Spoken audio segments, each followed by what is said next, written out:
My soon-to-be ex-wife and I began dating when we were both 16, but knew each other since middle school.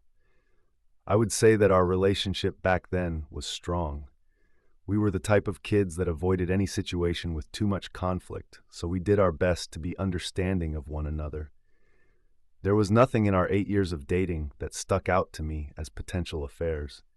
We never had breaks, and we went to the same university. If she cheated during that time period, the only way I would know would be a confession. I'm not going to wait for one. We went on to work in the same company after graduation, but in separate fields. I knew what her schedule was, and she knew mine. We would even meet whenever we had spare time for lunch. We then got married in June 2008, and shortly after, my mother passed away. It was in a car accident.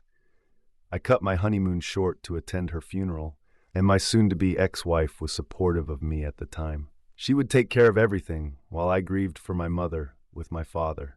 The house, the bills, therapy sessions, emotional support. She did everything a person could. That was who I saw as my wife. Whoever she is now, I have no idea. I struggled with depression and nearly lost my career. If it hadn't been for my father and her, I don't think I would have ever recovered. I came out of it with the knowledge that my loved ones would have wanted me to be better, so I worked 3 times harder to advance in my career. I wanted to be able to support a family that my father could spoil as a grandfather. My soon-to-be ex-wife, while also advancing in her career, seemed shocked at my drive. I recall her saying that she didn't think she could keep up with me and that she was worried I would leave her behind. Perhaps she developed an insecurity there. I was able to build enough capital to purchase a good house, and we began trying for a baby in 2012. It was during this period that she cheated on me. There was no indication that she was cheating on me, no drop in sex drive, no hiding text messages on her phone, not even a single mention of any new friends. I had no clues whatsoever. As far as I knew at the time, our efforts were paying off, so once my twins were born, I had everything I dreamed of: a loving wife, children to adore, and my father's chance to spoil them. He was so happy, loved them with all his heart. He passed away only 2 years ago, practically thanking me with tears for being his son.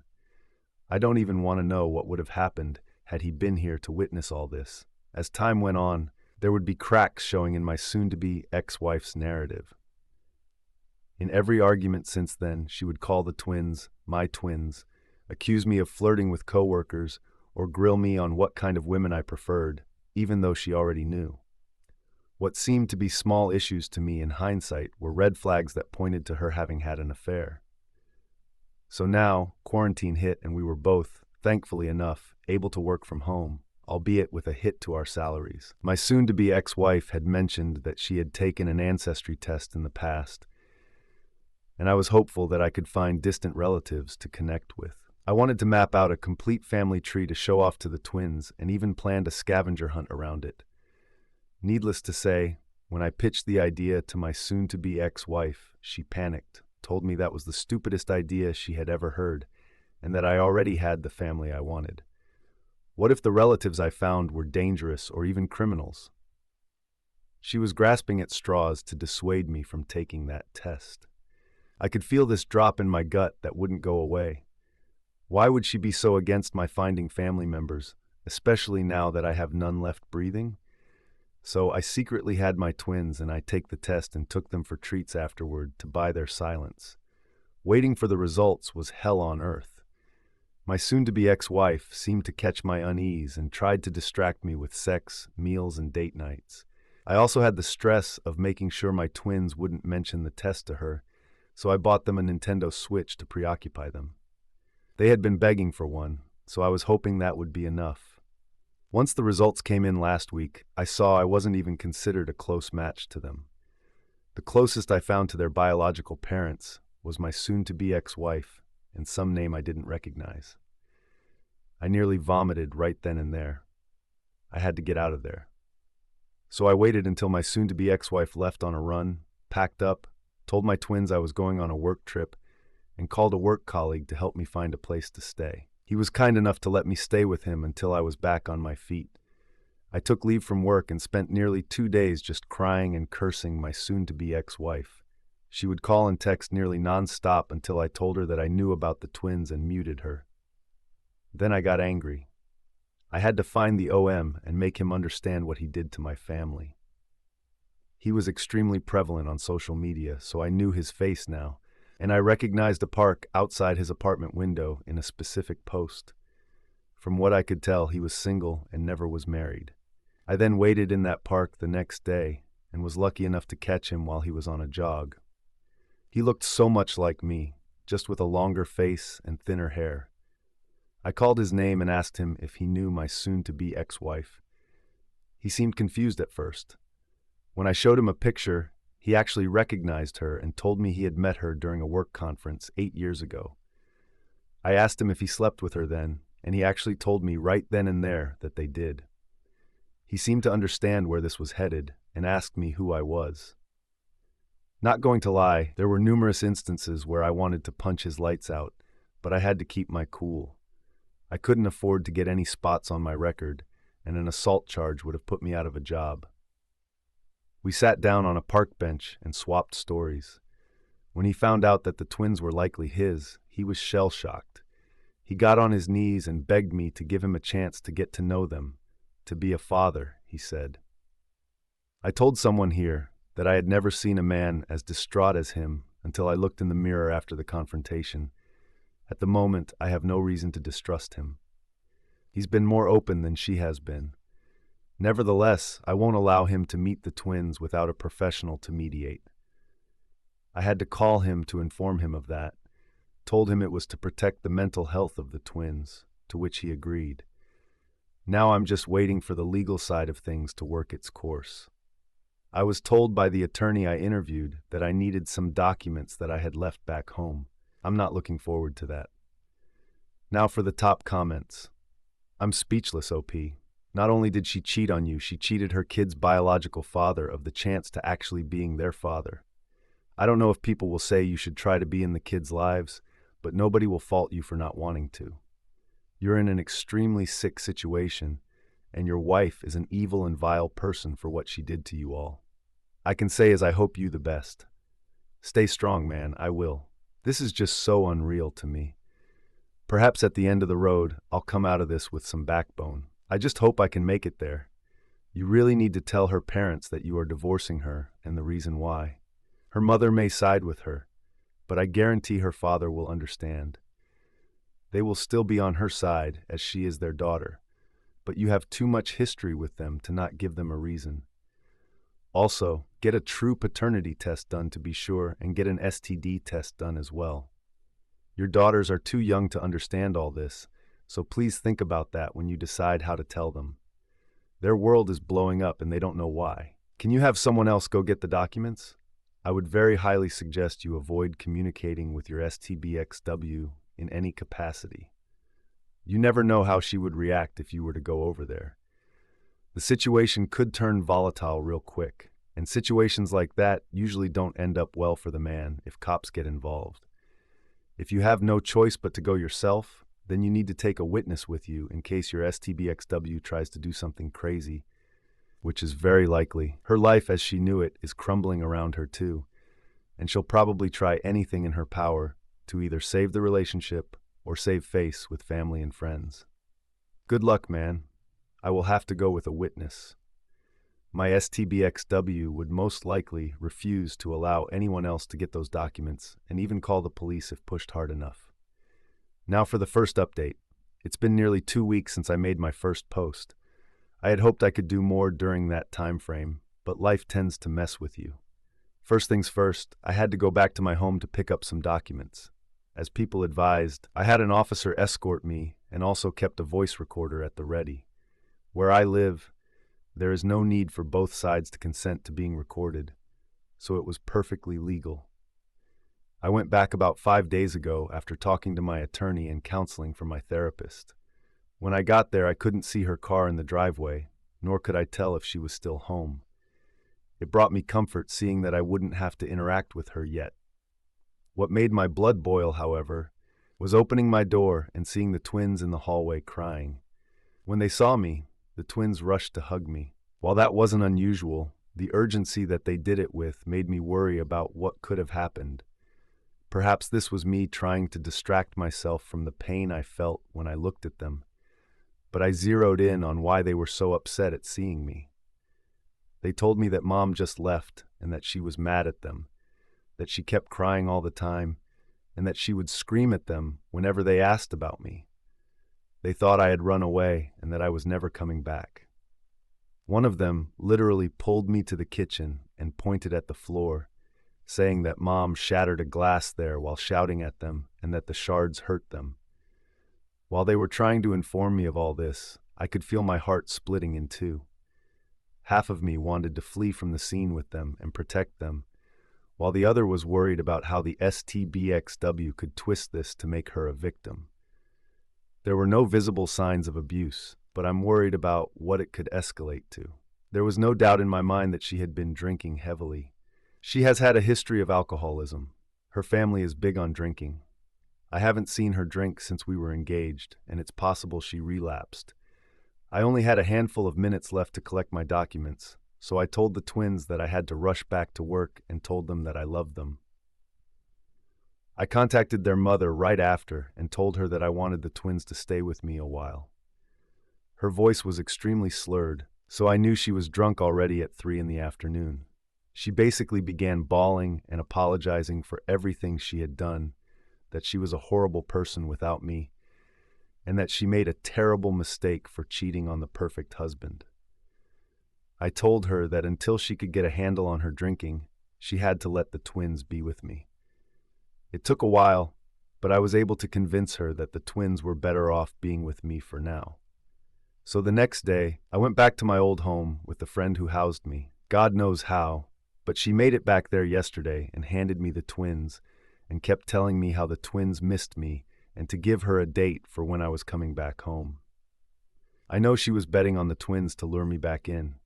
She is unaware I already found their father and began filing for a divorce. Now they're here with me, and the OM isn't aware of that. I had continued reading the responses to my older posts, and people pointed out that the agreeable nature of our meeting was strange and concerning. I was too blinded by the relief I felt at finding an agreeable person to notice. Now that I did, I looked into the National Sex Offender Registry, and he wasn't there, thank God. I looked even deeper into his social media and looked for anything that stuck out and found comments from 2 years ago mentioning that he was engaged to someone. Seeing no post of him with a woman or man in a romantic light, I can only assume that relationship fell apart. That was the end of my findings. I contacted him and told him that if he truly wanted to become a father, we needed complete transparency between each other. I told him that I knew nothing about his past and what kind of romantic relationships he is prone to build. I needed to trust that he would be good to the twins, and that whatever future partner he may have will be the same. I offered to do the same if he wanted me to, but he refused. He would do it if it was what I needed. I know polygraph results aren't always accurate, but it was the only thing I could think of at the time. The most reasonable theory I have is that the reason for his engagement breaking down was the same reason he was so driven to take the role as father, perhaps a miscarriage or something. We'll take that test later this week. I assume I can pick what questions he has to answer, but if that's wrong, please let me know. Beyond that, my STD test came back clean. I'm okay. Seeing the twins all the time now hurts. Hearing them call me dad feels like a stab in the chest each time, and hugging them makes me feel like a criminal, but I'm dealing with it. I'll try to keep recording all our interactions so that the STBXW can't accuse me of anything, and I have plenty of recordings that she won't like getting out. Needless to say, I've also had a paternity test done, and it's official. I'm not their father. God, it hurts. Now for the top comments. Dude, I am so sorry that you find yourself in this situation. On one level, there is a story I read today about a man who divorced his wife after raising 2 girls, and the wife had the gall to tell him he was not the father of the youngest one to rub it in his face. While this is tragic and so hurtful, one day you will be able to find a relationship in which you can truly own. Your soon-to-be ex is a train wreck, but she must now live with her deceit. Please keep us apprised of your future happiness. I don't know what I would have done in that man's shoes. I'll try to keep you all aware of what's going on. When you came home and the kids were crying and alone, that was the time to get the police involved. That's child abuse, plain and simple. OP, you are not their biological dad, but you've been their father.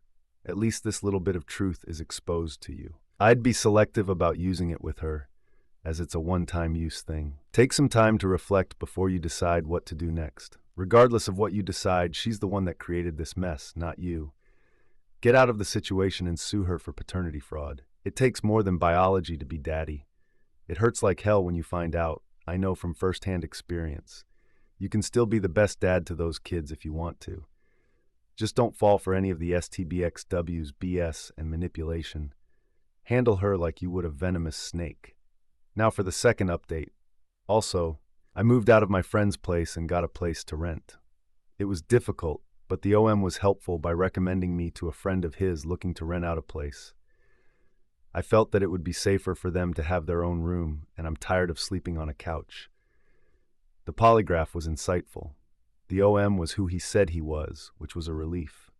He had no knowledge of my STBXW's marital status and genuinely wants to be in the twins' lives.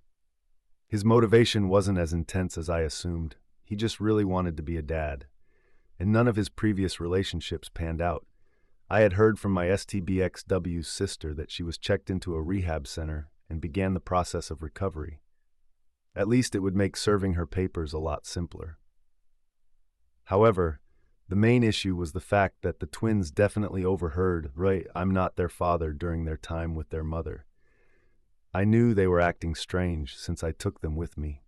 They clung to me far more intensely than normal, asking me worrying questions like if they were adopted or whether I was going to run away again. I had chalked it up to what they had gone through while they were with their mother due to how difficult it was to get them to talk about it. They would just ask the question and run away once I answered, only to return and demand I let them sit on my lap to watch me work or to play with them. I would try discussing what their feelings were like, only for them to shut down and then flee. At that point, I had set up an appointment for a therapist to see them. I guess at some point they couldn't handle it, and one of them came to me sobbing while I was asleep and just hugged me. Sherry, false name for convenience, was the one who clung to me the most during this period, which concerned me even before that point. She was the type who disliked physical contact with a passion. Words were flying out of her mouth, but they were too fast and out of order for me to understand. It took an hour before I even got her to calm down enough to be understandable, and even then, it was up to me to make it make sense. But here's the gist of it. None of this are actual statements, and a lot of it is from my observation, assumptions, and piecing together broken statements. During my absence, their mother took to heavily drinking at night and would be inexplicably absent. She's the kind of drunk who talks loud, and that was the case when Sherry went down one night to watch her. Well, if I was correct in my assumption, this was around the time I texted her that I knew the twins weren't mine, and she must have gone ballistic. Sherry told me that their mother was yelling that I should have been able to love them as if they were mine and not run away. So me coming back must have made them think all of that wasn't true. My behavior during their time with me, however, must have made them concerned. They noticed the drop in my gestures of affection. They wanted more hugs, more lap sitting, more piggyback rides, and so on, but I simply couldn't do it as much as I used to. I try, I really do, but I can't stop feeling like I shouldn't do those things. I've talked to my therapist about it, and she's told me that's common for men struggling with paternity. Only time will tell what I can and can no longer do. My original plan of breaking it to them slowly with a professional at the ready is completely in the gutter now. I'm playing cleanup. They have had their first in-person therapy session about 3 days ago and 2 online sessions before that. So far, no mention of me not being the father has been brought up. We've mostly been focusing on what they had seen and how that made them feel. I can't go into much detail here. The post would go on for too long. So that's my situation right now. It's been a month since I first discovered everything, and I can't believe so much has happened in so little time. I've had divorce papers ready for a week now and just need to decide whether I'll still be financially responsible for the twins or whether that will be the biological parent's responsibility. Should I decide not to be, I'll need to make a petition to take me off the birth certificate, which then automatically means I will have no grounds to fight for custody. I won't deny that I want a family with my blood, and I want to be able to fully support them without having to pay child support to my STBXW. In the end, I'm damned if I do and damned if I don't. I'll have to sacrifice so much for either option, and there's no clear right thing to do. I must either sacrifice a chance to have children of my own or sacrifice the twins that I've raised and loved for 8 years. Most of you must be baffled by this, but it's actually suffocating for me. Each passing second is like a noose that gets tighter and tighter. Now for the top comments. Some people here seem to be pretty naive. You're right to not want to pay child support. Trust me, most women are not looking to get hitched and start a family with a man who is paying child support for 2 kids, let alone kids that aren't his. Oh, and by the way, paying alimony to an ex-wife who defrauded him about the paternity of those kids. Do whatever you need to do to get that woman completely off your back and out of your life. Your desire to have biological children is completely legitimate. Do what you need to do to facilitate that goal becoming a reality. OP, there's no way in hell your STBXW will ever co-parent with you. If you believe there is a way for you to get any form of custody here, you're being delusional. You're already vetting the bio dad to be able to step into the role of dad. Once that happens, your STBXW will have to split time with this guy. You think she won't try to make your life a living hell for that, regardless of it being right or wrong? The good thing is how well you're working with the bio dad, as he seems like he takes your concerns seriously. Ally with him, as he will need your support throughout this. Perhaps your lawyer can represent him. This will be very important later. We all get it. For you, leaving the twins will hurt like hell, but again, think with your brain, not your heart. You are way beyond having a life bearing any resemblance to what you had 6 months ago. No matter what, your daughters have a shaky foundation as it is. Try and legally stay in custody, and the courts could hook you with ridiculous child support and alimony payments that go to your wife despite this being her fault. She will resent you for these events and take your money hand over fist while trashing you to the twins. The smart play is to sever all legal and accountable ties as possible. Help the biodad establish his place in the twins' life. That way, you move on with your life, yet still being able to know how the twins are doing. When their mother trash talks you to them, you have someone who will correct the story and sing your praises. Good luck, OP. Now for the final update. Before I begin, I want to thank everyone for all the support and advice you've all given me. You've all saved my life in more ways than one. I apologize for not updating until now. I was advised by my therapist to avoid being influenced by too many other perspectives and opinions in order to faithfully discuss my own feelings and opinions with him. And so I did. I informed my therapist about making one final post, and he told me that while he advised against it, he couldn't decide that for me. So this may be my final post, at least until everything is truly said and done. My STBXW had left the rehab center earlier than her caretakers advised, about 8 days after my last post. I had already had divorce papers ready for her to sign and had her served while her sister and she were at my old home.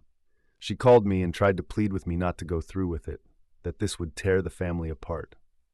I couldn't stand it. I wish I could say I was calm and methodical in my response, but that would be a lie. I was vitriolic, resentful. I told her that the family was torn before it began, that she was a disgusting, slimy creature that couldn't even love her own kids right, that she was the lowest life form I had the displeasure of ever knowing. I said a lot more than that. Those were the nicest things I mentioned. I could feel the shock she felt at all the hateful things I had said. I was lucky that I wasn't at my apartment when she called me. The twins were spared from seeing me lose control like that. Regardless, the STBXW got the message that I was serious about divorce and pulled a 180. Now she had sent me threatening messages saying she'll take every penny I have.